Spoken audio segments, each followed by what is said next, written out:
Excellent, excellent. Welcome to Gigs and Guitars, and in this edition we're going to talk about a gig and one guitar. Which guitar would you take to a gig?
Welcome to Gigs and Guitars. I'm Kev Berry. I'm an amateur musician, and I've been playing in bands for the best part of 30 plus years around the Fylde Coast in Blackpool.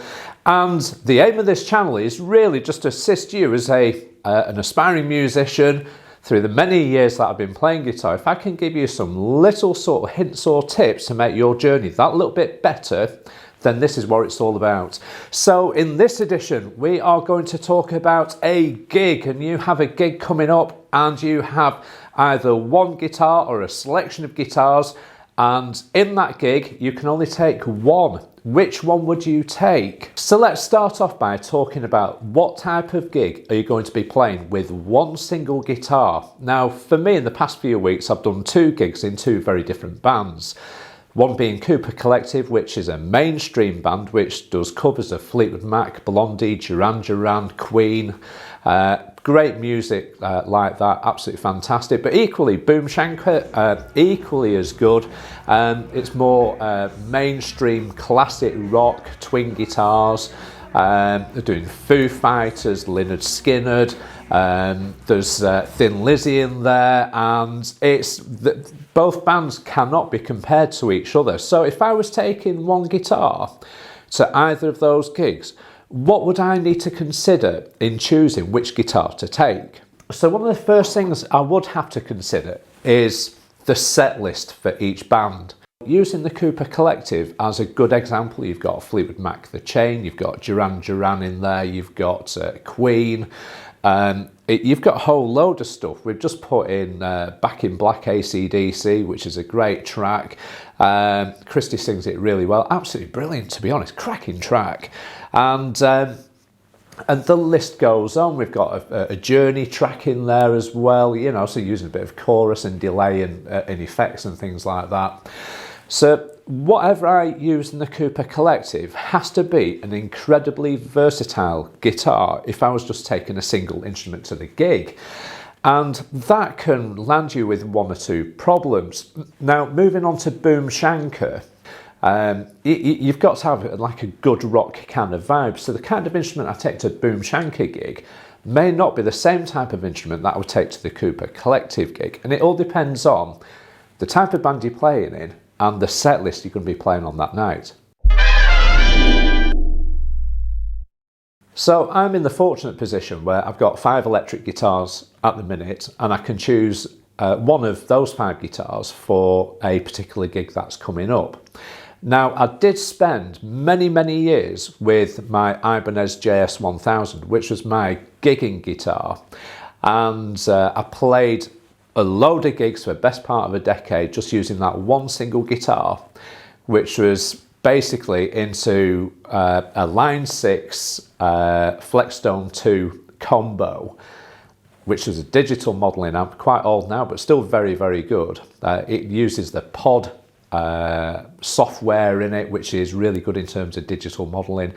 And for many, many years, that was my lineup. However, at the minute, I've got 5 guitars because I'm turning into a bit of a guitar nerd. So I'm looking naturally at what a guitar can offer me, not only in terms of tones, but in flexibility in doing one gig with one guitar. So I'd look at the set list, work out where I need single coil tones if I need them, whether I'd need humbucking tones if I need them. Has the guitar got a bridge and a fixed tremolo, or for example, has it got a floating trem that I might need to use, or a whammy bar, which is another word for it? And there's all these factors that I'd have to take into account. Several of my guitars have got locking top nuts or locking tuners, which offer greater tuning stability. So that is another factor. Can I get away with one guitar which might stay in tune much better than another guitar that I might have in my collection? So it's little things like this which make it a little bit more interesting. So both bands are very, very different in terms of the material. Naturally, in Boom Shanker, I'd be erring towards a guitar with humbucking pickups, a bit like the Gibson Les Paul Gold Top just up there, or the Firebird. And the Cooper Collective, I would be looking at a guitar which would offer me single coil tones from a Strat type guitar, or the Telecaster, which is just up there as well. So it's a little bit interesting. So if I was looking at one guitar for one gig, which one of my 5 would I take? So my go-to guitars in terms of me being comfortable are very simple really. It's my black Strat, which is the 1957 American Vintage reissue of a Fender Stratocaster from that period, and the Gibson Les Paul Gold Top. And those are the guitars that I tend to default to in the Cooper Collective. Now in Boom Shanker, which is the heavy of the 2 bands, I'm still erring towards the Gold Top, but I'm equally keen to start using the Telecaster more, which suits itself nicely, which is, I don't know what I'm doing with my hands, it's over here now. It's there, that one there. The Telecaster is a great guitar. It proper rocks. It's got a great killer tone, and it really suits blackberry smoke type of music within the Boom Shanker set, and I really want to introduce that a lot more to those gigs. So in some cases, we need to be a little bit careful about what venues we take our pride and joy instruments to. So for example, this is really sort of hypothetical, you might play a really good responsible venue that's got a great licensee and a great team working behind the bar, with a great management, and everything's dead professional, really good. So you might want to take your sort of juicy exotic guitars, because that's what we've got them for. We want to enjoy them, and we want people to hear them in a public environment. However, if we're playing a little bit of a venue that you're not confident about, would you really want to be taking a Gibson Murphy Lab? I think you'd be thinking again, so would it be worth taking a guitar that might be worth about, say, £800 or less?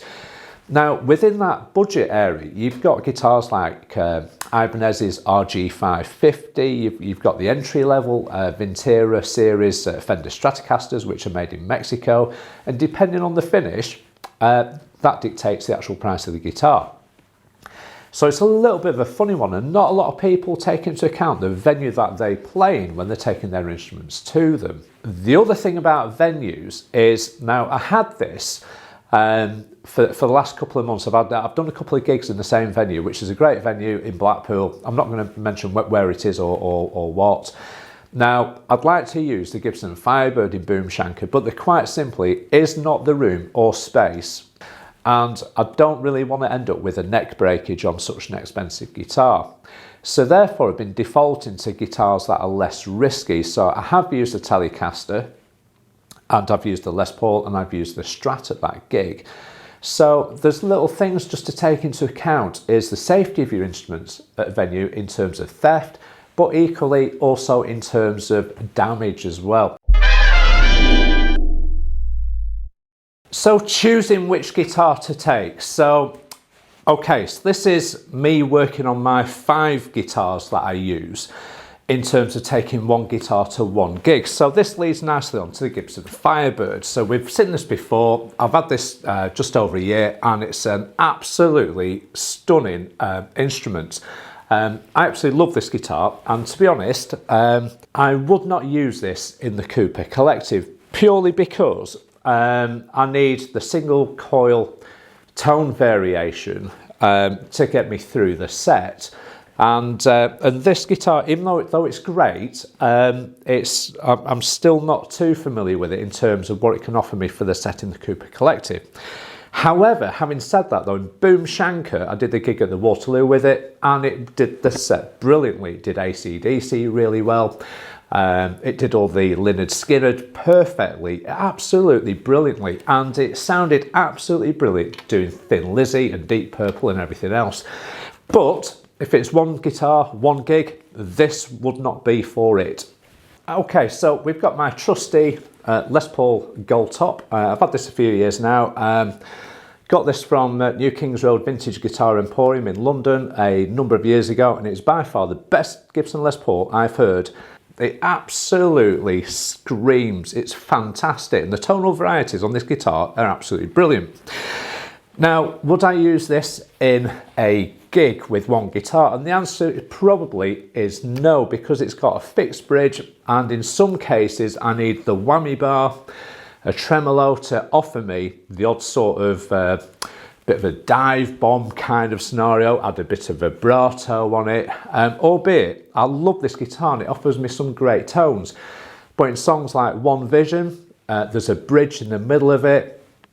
There was a bit of like a drum break kind of thing. You'll all be familiar with it, and I'm on the whammy bar in that with loads of sort of delay, reverb, and there's a lot of whammy bar action going on. Now this, I'll be able to do it, and I just won't be able to do it as competently on a guitar with a tremolo on it. But this is a stunning guitar, guys. It's absolutely brilliant. I've had it years, and it's fantastic. And this guitar has been gigged and will continue to be gigged in the future.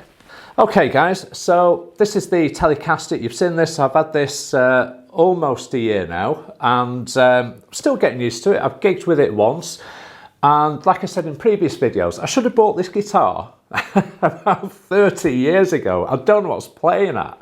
And this thing really, really rocks. It does the American country rock kind of stuff really, really well. But it does AC/DC and Led Zeppelin really well as well. It just sounds great, and it's not been mucked around with it. It's a standard American vintage reissue from, it's a 1952 Blackguard Telecaster, which is what it's based on. And it's incredible, but could I take that to one gig? Probably not. Not at the minute, not until I've got more used to it. But again, it's got the fixed bridge on it. I could do with a guitar with a trem.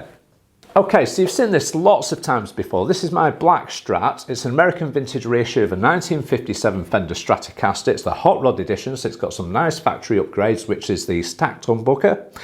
And it's got noiseless pickups, dead versatile. I can get every tone I want out of this, almost, but I can't quite get in terms of a nice sort of Les Paul-y tone out of it, for obvious reasons, of course. But it's pretty good, and I have used this at gigs where I've taken several guitars, and because of space, I say I was playing a gig in Southfield end of last year, and there's that little room in the place. I took my Les Paul, and I couldn't actually get my Les Paul out of the case. There's just no space at all, so I had one guitar to play at that gig, and it did it really, really, really well.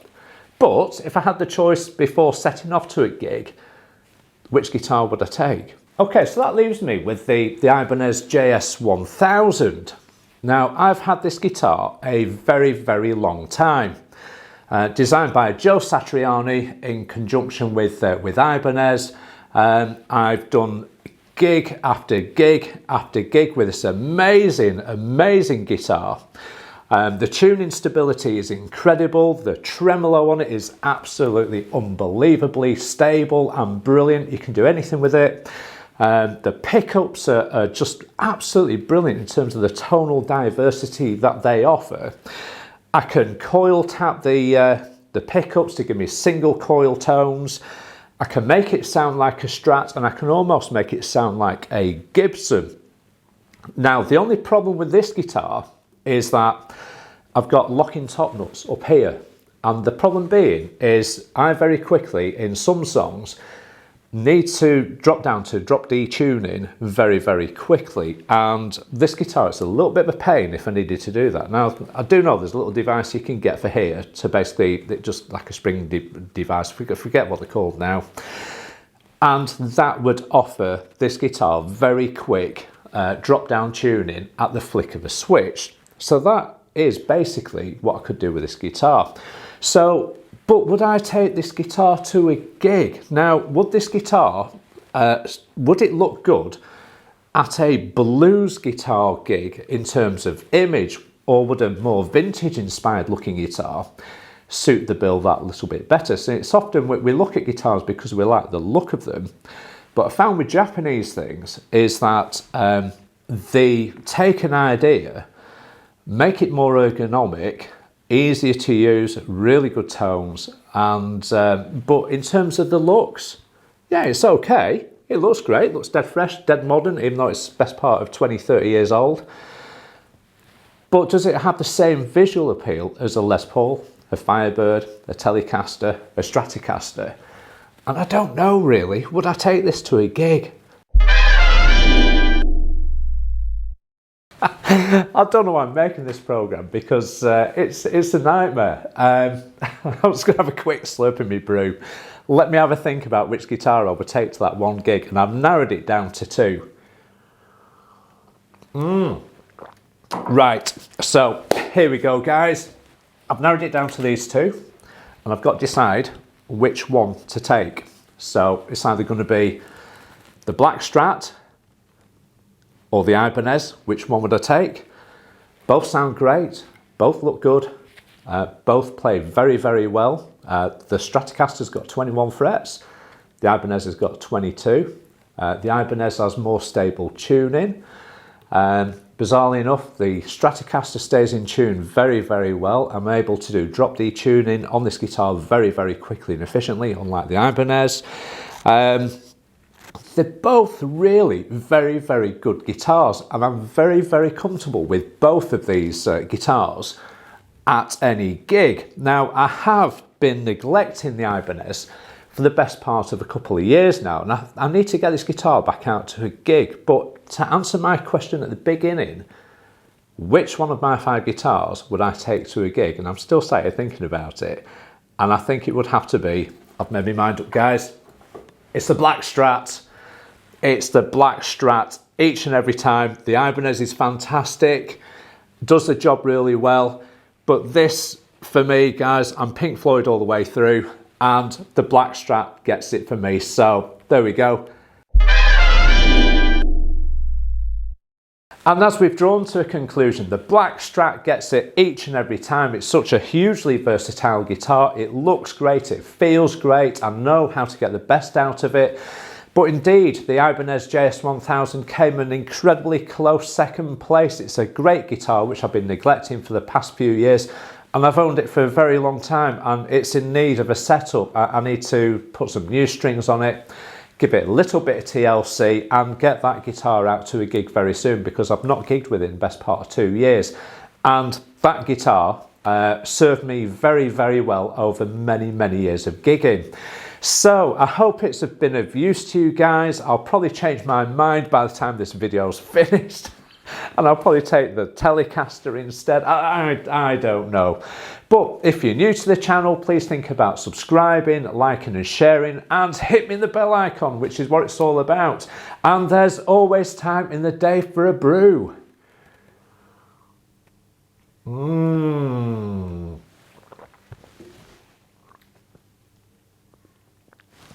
Cracking.